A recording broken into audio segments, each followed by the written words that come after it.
Episode 1 opens up with Helly face down on the table. She hears a disembodied voice ask, "Who are you?" And after a few more questions, where she also asks, "Let me out of here," she eventually passes the test.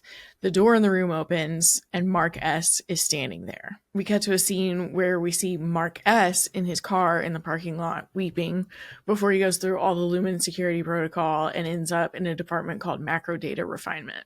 We meet Dylan and Irving, his coworkers, and they're all asking where Petey is, another one of their coworkers. Mark gets called to see his boss, Miss Corbell, and she basically promotes him and tells him Petey isn't going to work here anymore, so now you're the head of Macro Data Refinement. Mark's first task as head of MDR is initiating Helly. He opens the door, and because she asked 3 times, he takes her to a stairwell where she gets to try to leave. Helly keeps running back and forth between the door, never successfully staying outside of Lumen. She asks Mark, "So I can never leave?" And he says, "Anytime you return, it was because you chose to come back."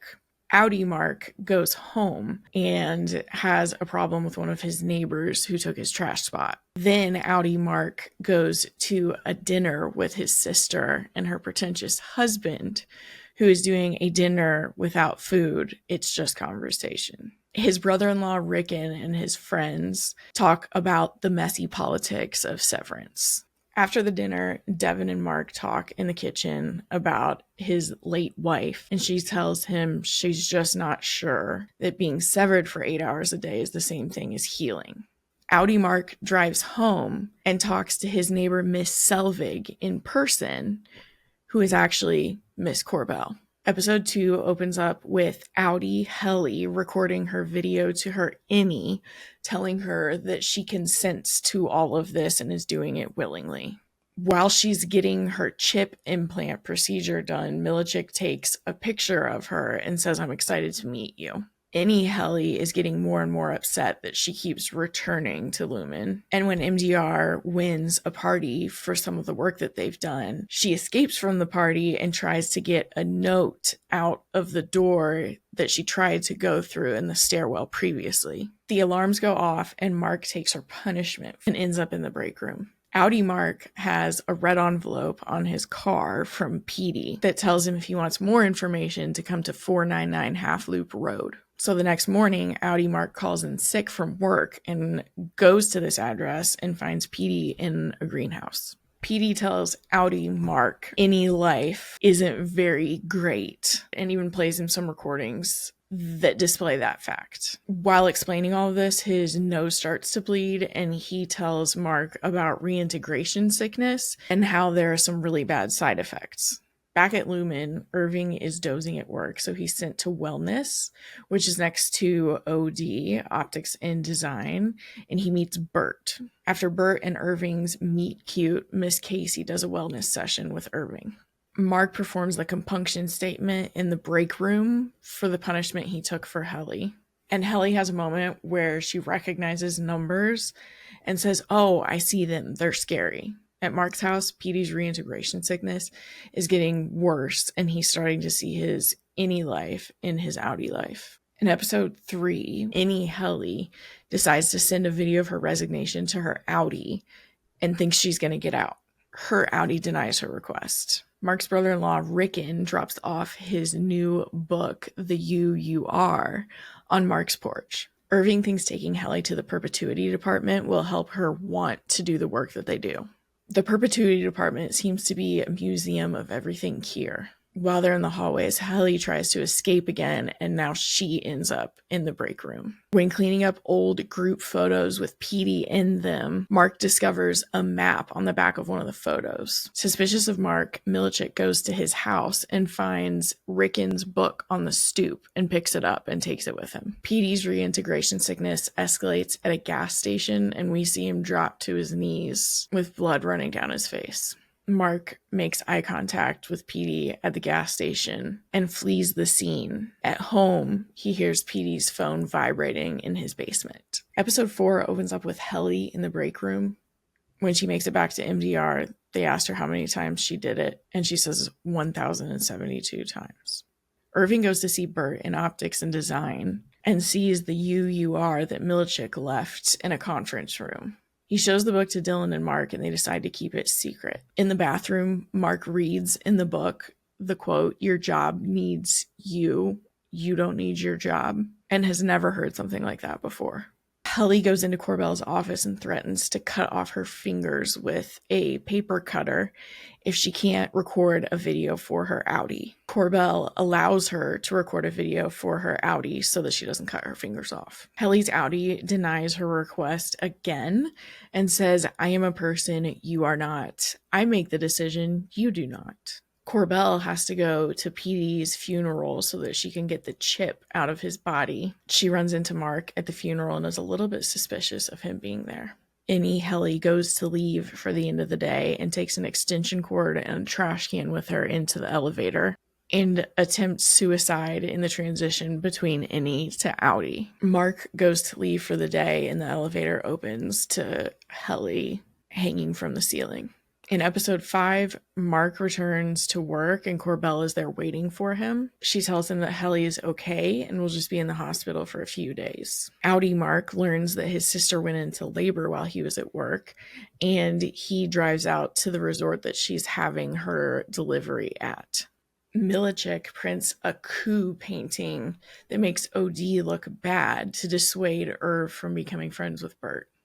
Miss Casey is assigned to monitor Helly full-time when she returns to work. Mark helps Helly escape Miss Casey so that he can see how she's really doing and shows her the map that he found on the back of the photo. He asks if she wants to work together with him on it, and she says, "I'm not your new PD." On their way back to MDR, they get lost in the hallways and then hear a sound that ends up being a baby goat. They discover a department with a man surrounded by baby goats, and he's saying, "You can't take them, they're not ready." Corbell discovers that Mark and Helly snuck off, and she tells them that MDR no longer has hallway privileges. Irving takes MDR to OD because he recently learned it's not a two-person department. It's a lot of people. Episode 6 opens up with Corbell getting a report from Milichik about the chip that she took out of Petey's head. He says the chip proves that reintegration is possible and that Ray Gabi is the one who cracked it. They talk about how she's one of their own. At home that night, Corbell prays to her shrine of Kier. In the optics and design department, Mark and Helly talk about how this is more people than they've ever seen. Dylan swipes one of the cards that O&D is printing. Dylan wakes up in his Audi's closet with Milichik standing above him. He had to use the overtime contingency to wake him up so that he could figure out where he put the card that he stole. Dylan tells him where it is, but Milichik doesn't stop the overtime contingency before Audi Dylan's kid comes running into the closet, and Dylan says, "I have a kid." Audi Mark decides to answer Petey's phone in his basement. A woman's voice asks if he's Mark's scout, and he says that he is, and that he wants to understand reintegration. She tells him where to meet her. In episode 7, Mark meets up with Ragabi at a school. She explains reintegration to him and how Petey had reintegration sickness because he didn't follow her instructions. Head of security Doug Craner shows up, tries to capture Ragabi, and she kills him. Mark is freaking out, and she tells him to go home, burn his clothes, and go back to work, but tells him to take Craner's security card with him so that he can open all the doors. Dylan confronts Milichik about the fact that he has a kid, and Milichik escorts him to MDR, where there's a new security door that keeps them inside their office all day. Devin sees a woman at the park who was at the same pregnancy retreat that she was at, but the woman doesn't recognize her when she approaches her. Later, when she needs a lactation consultant, Miss Selvig says that she is one. And Devin mentions to her how weird it was seeing this woman who didn't remember her anymore. Is this woman severed somehow? MDR has won a musical dance experience for the work that they've done. Milichik brings in a cart, plays music, lights start changing, and they all start dancing. As everyone but Dylan dances, he is fuming about what happened to him and eventually tackles Milichik, trying to strangle him. Dylan tells Helly and Mark about the overtime contingency and how Milichik woke him up in his Audi life. They decide to investigate how to do this overtime contingency. Corbell learns that Craner is dead and is sure that Ragabi has something to do with it. She requests a meeting with the board to present her findings on reintegration, and they say that they will meet with her in a couple weeks at the Egan Gala. Mark discovers the security card that his Audi Mark left in his pocket and realizes they can get out of the office. Irving runs to OD and learns that Bert is retiring. He feels Lumen probably has something to do with his retirement and is enraged. Episode 8 opens with a glimpse of Audi Irving's life, where he paints hundreds of copies of The Break Room. At Lumen, Helly is the last one left who needs to finish her file, so they hit quota for the quarter. If they hit quota, they get a waffle party, and Dylan has offered to stay behind to perform the overtime contingency on the others. Corbell sends Mark to wellness so that he can see that Miss Casey is being let go because she lost track of Helly because of Mark. The board finds out about Helly's suicide attempt and fires Miss Corbell. Helly completes her file, and they win their waffle party. Mark says he wants Dylan to have the waffle party. Dylan stays behind for his waffle party and makes it to the security room with the new security card. Mark's Audi is with Miss Selvig on the way to his brother-in-law's book reading. Irving's Audi comes home to his dog and his paintings, and Dylan successfully flips the switches for Helly, Irving, and Mark. Annie Helly wakes up and discovers that she is Helena Egan, descendant of Keir Egan, and she's at the Egan Gala. Irving wakes up in his apartment and discovers that he has medals of honor and documents full of severed workers' names. Annie Mark is flustered at his sister's party trying to figure out who is who. He learns that the author of the UUR is his brother-in-law. Devin is his sister, and for some reason, Miss Corbell is here.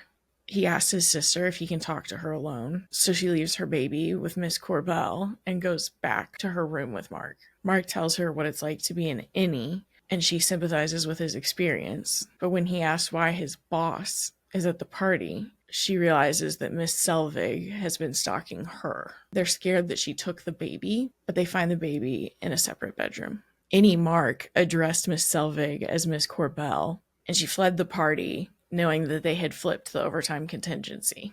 She calls Milichik and tells him that Mark is his innie form and that others might be too. She's headed to the gala to try to confront Helly. At the galley, Helly is confronted by her father, who thanks her for doing what she did, going in as an innie for a PR stunt to convince the public that Severance is good. Innie Helly looks into the mirror in the bathroom and says the first words of the compunction statement, "Forgive me for the harm I've caused this world." Irving discovers Bert G's address in his files and drives to his house just to find out that he already has a family. He's completely heartbroken. Helly takes the stage at the gala and starts sharing that she's an innie and what it's actually like to be an innie. When Mark is leaving Devin's bedroom, he sees a photo from a couple's trip with his sister and brother-in-law and discovers that his late wife, Gemma, is Miss Casey. He runs to his sister with the photo and screams, "She's alive." Annie Helly is tackled on stage at the gala, and Milichik tackles Dylan in the security room, and then we cut to black. I hope this recap got you super ready for season 2. I am so excited to theorize all the way through this season, so doing this recap was a lot of fun. Make sure you subscribe because there will be more Severance content to come.